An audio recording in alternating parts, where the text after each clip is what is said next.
Hello लोगोफोर खुलुमबाय। खुलुमबाय लोगोफोर। नोंथांमोननि थाखाय जोङो गोदान ब्लग भिडिअ लानानै फैदों दिनैहाय। बे ब्लगआनो जादों नोंथांमोनखौ जोङो मोनसे हामबायहोनो बानायदों। नोंसिनिसिम रोजा रोजा साबायखर।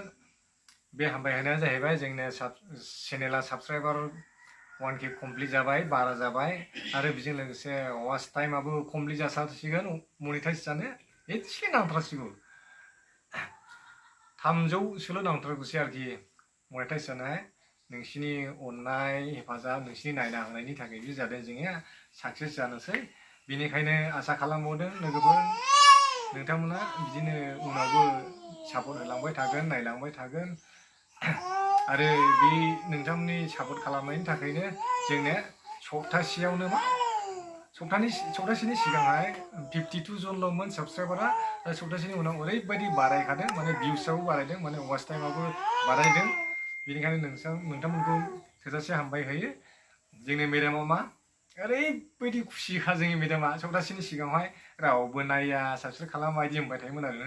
ओमफ्राय दायो मा सप्तासेनि उनाव ओरैबायदि भिउस जादों, साबस्क्राइबबो जादों आरोखि।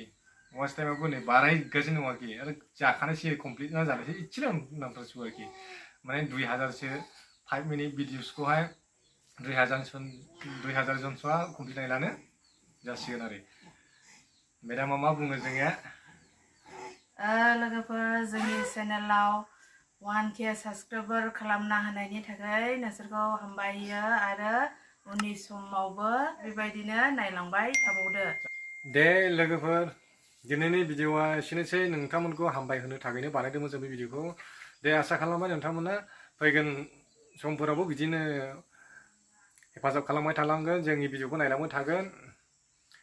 दे बिदिब्ला लोगोफोर, नेक्स्ट भिडिअआव लोगो मोनसिगोन। बाय बाय दिनैनि थाखाय।